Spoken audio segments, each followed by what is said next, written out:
Good morning, world, and welcome to Jazz's Corner for all things geek. On today's episode, no, we're not doing coffee samples, but not a bad idea. Today's topic is about something very near and dear to my heart: concealed carry. Now, this is not a political discussion video. This is not a pro or against. This is simply tips and advice for people that do choose to conceal carry. I'm sorry if this subject offends you. Obviously, I'm pro Second Amendment, but that's not the point of this video. If you're offended by that kind of stuff, go ahead and skip on. Doesn't hurt me one bit. For those of you that are looking for these kind of tips and information, I hope it helps you, especially in making a decision, whether it's your first purchase or it's just your next acquisition. It's a hard decision. There's a lot of information out there. We're going to go over a lot of the basics. So, without further ado, stay tuned.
Welcome back, guys. Now that you've had a chance to look at each round, we're going to discuss them at length.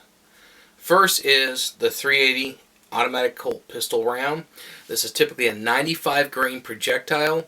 It travels at a max velocity of 1,200 feet per second out of a 5-inch barrel. That's what it's rated for. This has replaced 25 caliber and 32 caliber overnight as the pocket pistol round. Now, it's a very good round. It is relatively low recoil. However, in most ultra lightweight pocket pistols, it has a lot of vertical climb. Not back and forth recoil, but a lot of muzzle rise because it is still a very small, very fast bullet. And on to our next round, Mr. 9mm, also known as 9x19mm. This is the NATO standard round. This is currently used by the U.S. military. It is one of the most popular law enforcement rounds. In fact, the FBI just went back to this caliber, and it is the most popular both by firearm sales and ammunition sales for concealed carry among U.S. citizens. The benefits of this guy is a small, fast round. It's 115 grains, 10 grains faster than our .380 pistol. It is 1,299 feet per second at a 5 to 5.5 inch barrel, depending on, again, manufacturer, load, etc. This one has capacities ranging, I've seen them as small as 6 rounds in a semi-automatic to 17 rounds in full-size semi-automatic pistols. This is the most versatile. There's more hollow points and specialty ammunitions available for any other caliber than this. This is it. This is Mr. Popular. Our next round is our dominant revolver round, .38 Special. Well, revolvers come in many different calibers, including the aforementioned 9mm. I have seen 45 ACP revolvers, and there's even been some experiment with 40 cal, .380, and several other various rounds that are out there for revolver, but this remains dominant on the revolver market, .38 Special. There are a lot of 357s out there which also shoot the .38 Special. However, .38 Special is still far more common for a concealed carry revolver. That's what this is all about, is concealed carry. 357 revolvers typically are just too big to conceal carry, or they even have to limit the amount of rounds further. They weigh a lot more, and they have a lot more recoil, particularly out of a snub nose. So .38 Special is the next one up. This is the revolver round, without a doubt. You get them anywhere from 5 to 9 shot capacity, depending on size. It's a good stopping round. This is actually more lethal than anything else. This is probably the most lethal round in history. simply because it's been out for so long. It's been used by the military prior to the 9mm and 45. There's so many different variations of it out there. Like I said, the most lethal round, if you're going to go with a revolver, go with a .38. Our next round is the .40 caliber, also known as the .40 Smith & Wesson or S&W. This is a bridge round developed in the early to mid-80s at the request of the FBI. They wanted a round that was bigger and harder hitting than the 9mm, but was not as large as a .45 ACP, so they could have more rounds. Enter the .40 caliber. This round was the most popular law enforcement cartridge in the United States, if not the world. 9mm made a resurgence early last year, again due to the FBI, so this one's starting to see a little more shelf time. What are the pros and cons of this round? Well, the pros, this is anywhere from 165 grains to 200 grains, traveling at almost 1,200 feet per second. It is literally the same speed as a .380 with almost twice the weight, so you've got a lot of knockdown power. And it is a very accurate round coming straight out of a barrel. The cons, because of that speed and because of that weight, it has a lot of vertical recoil. It's not like a .44 Magnum that's going to send you flying like we saw in Police Academy, far from it. But it does make it significantly harder to put more effective rounds on target, especially during stress firing. That's why the FBI went back to 9mm and law enforcement did. Also, the cost of this round is significantly higher than most of the other rounds we've looked at. The only round that costs more than this is the .45 ACP, which is up next. So this is a great cartridge, especially if you want to go with more knockdown power than a 9 and don't want to pay and lose capacity like you would with a .45. A great alternative. But keep in mind, you're going to have to train more with this round in order to be more effective with it.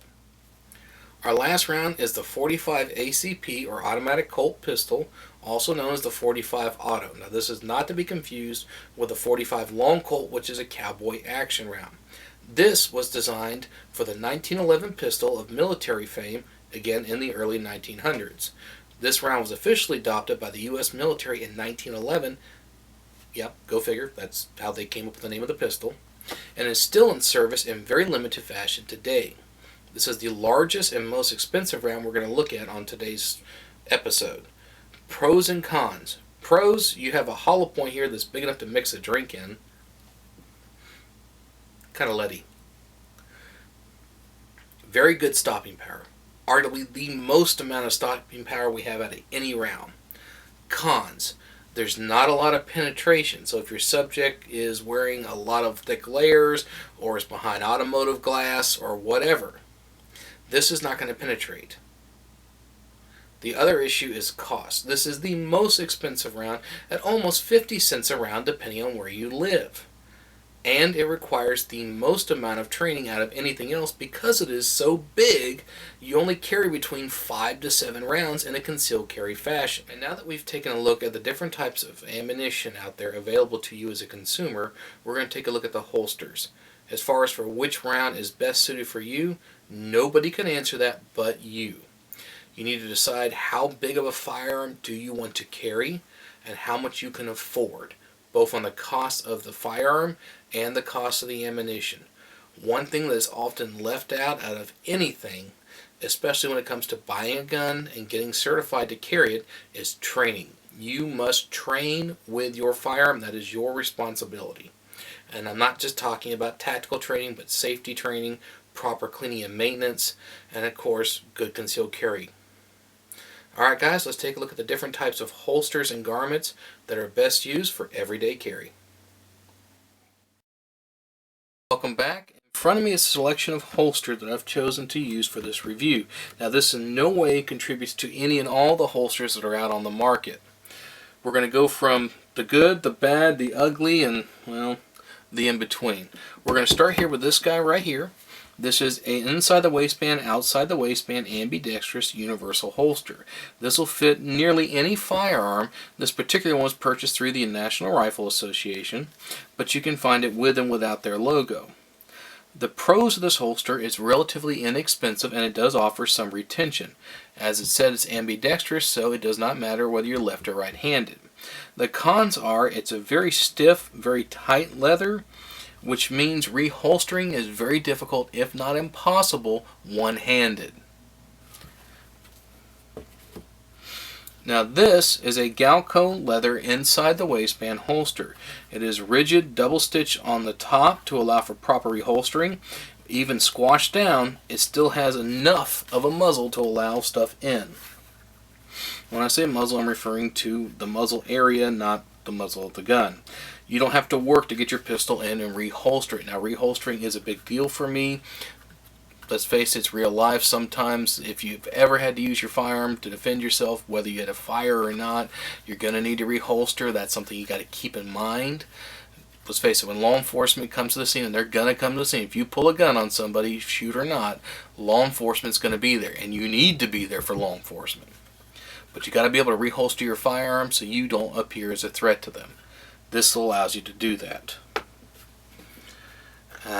The elephant in the room. The crossbreed holster. This is arguably the most expensive holster on our entire platform here. It is made of two different materials. You have a leather backing, which is designed to basically provide some comfort and a larger platform to help hold up the firearm better. And it has a Kydex plastic actual holster piece that has literally been riveted to this leather bond. Kydex is a very popular material. It comes in all different colors, thicknesses, a variety of options. The Kydex model works very, very well. Now, why do I call this the elephant in the room?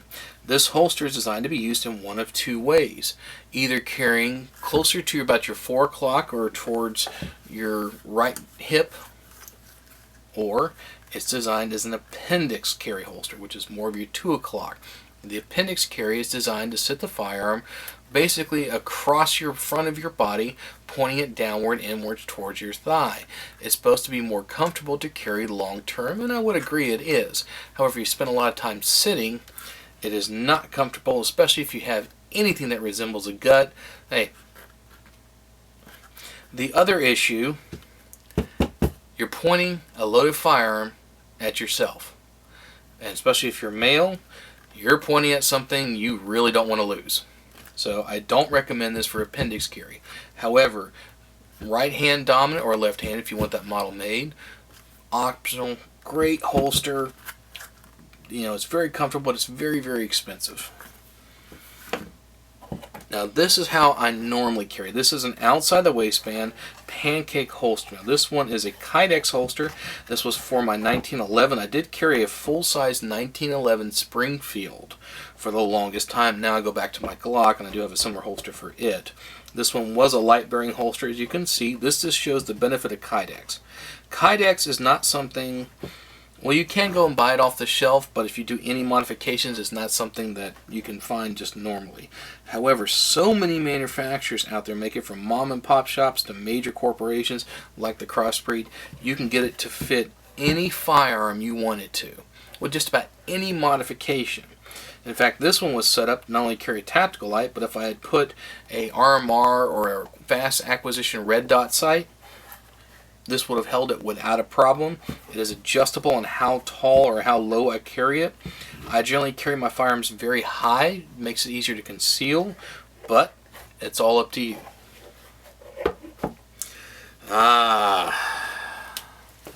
This is a holster that was more of an experiment. This is the Thunderwear holster, CCM. This has two ambidextrous pockets. Allows you to carry a firearm and spare ammunition. I do actually use this when I'm out jogging. Yes, I do actually jog and run. That's not so hard to believe. But this was good for that purpose. That's the only purpose I ever recommend it for. Normal everyday carry, especially if you're doing a lot of sitting, it's fairly uncomfortable. Also, reholstering can be very hazardous with this firearm holster because you will point it at yourself. I'm not a big believer in that, but I'd rather have this than not have a firearm. I don't like pocket pistols as a general rule. They're too lightweight. They're too easy to bounce around. I don't like pocket carrying, especially when I'm on my everyday carry. I tend to wear a lot of jeans and some slacks. Pocket carries don't allow me to utilize those pockets. And I carry a lot of stuff in my pockets, and when you pocket carry, you lose that ability to carry in that pocket. It's just a safety thing, so I don't believe in it. This is an alternative. And finally, we see garments. Now this guy right here has Velcro holster options. You can see how deep this runs. That's actually my complaint with these type of shirts. This is a SOG shirt, but 511 makes them. Several other companies do. The problem with these holster shirts is they don't hold your firearm in place. Very often, when you put a firearm in, it's going to go all the way to the bottom of the pocket. That being said, it does do fairly good for concealed carry. It is fairly comfortable. It's made of a spandex type material, which is good for an undershirt. It helps keep you cool and dry, and it has a neoprene pocket.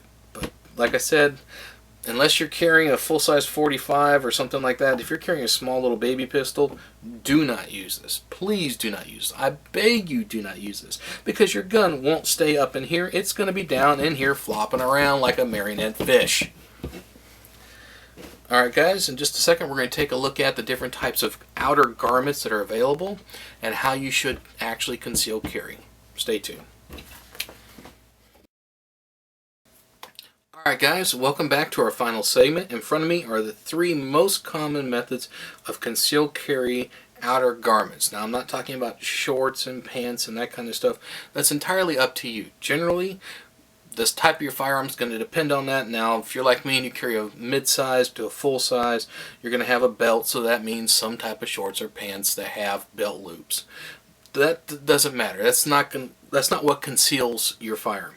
It's usually your shirt, so that's what we're here to talk about. On my right is a standard heavy size, so I generally did logo. I don't recommend this. For one, most people tend to carry, and I'm hoping you can actually see this, tend to carry superhero branded ones, and that pretty much screams, hey, I might have something up my sleeve. On top of, especially the firearm branded ones, do not wear a firearm branded t-shirt if you're not one to advertise to the world that you're concealed carrying, which actually defeats the purpose of concealed carry. Now, this is a great when it's super hot. You've got no other alternative. If you're carrying something very, very small that's concealed, fine, go for it. Just keep it practical, use your head, stay with that. Here on my left is a very busy pattern polo. I know it's a blue polo, but if you can see it, and I'm hoping you can, it has a very soft checkered, it's a very moving design. It tends to reflect a lot of light. And yeah, I am saying refract, not reflect. There is a difference. And I'm using that correctly, I believe. Somebody will correct me, I'm sure, if I'm not. The benefit of this, especially untucked, is it helps take care of any molding or any printing of your firearm to a certain extent. This has a partial spandex material in it, so it is a little bit form-fitting, but that makes it very, very lightweight. Your 100% cottons tend to be extremely heavy. So I'm not a huge fan of the 100% cottons, but this is a good option. Also, if you're carrying inside the waistband, you need to tuck in a shirt. This is usually your best bet to roll with. Now, this one here in the middle is my 99.9% go-to concealed carry garment regardless of time of year. This is a standard short sleeve or long sleeve button-down shirt that's designed to be tucked or untucked. Now, this is a great option. You have standard buttons. There are several companies that make a concealed carry version that replaces a button with a little snap. This is the smartest carry option. As you can tell, it's a plaid style pattern. You can get them just about any color to suit your need and your flavor. So many options. And the benefit of this is it pretty much does not matter what you're carrying, especially if the shirt's untucked. I tend to buy these one size bigger so they're longer and a little bit more flowier.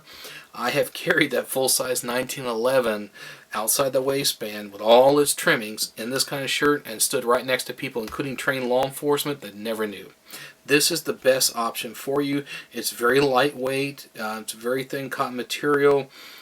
You can get these as cheap as about $14 or $15 at your local thrift store, or you can spend upwards of $70, $80 in getting special custom ones from Black Hawk and 511. I have used those before. They're actually very, very nice. I love them. I just don't want to spend that much on my wardrobe anymore. Alright guys, there you go, your 3 outer choice options. And guys, looks like I'm almost out of coffee, so I guess it's time to wrap up this video. Hopefully this helped you understand a lot of the different options are out there, and I just scratched the surface. There's a ton more out there, and it's up to you to do the research and decide what is best for you. Now, am I considered an expert? I've been concealed carrying for over 15 years. I've professionally carried firearms on duty. I sell firearms for a living, at least right now. So, yeah, I guess I am kind of considered an expert, not to toot my own horn. But this was intended to help you make that decision. What is right? What is wrong? What is the better choices for you? What are the pros and cons? And that's the biggest thing. What are the pros and cons? Are you willing to accept the added cost to go up to the next stage or go up to the next caliber? How are you going to conceal carry? You know, that's up to you. Now, one thing I will go up and talk about right now is I did not discuss off-body carrying. That means carrying a purse, a backpack, or a pouch like a fanny pack on the outside of the body. The main reason why I didn't is I simply do not believe in it.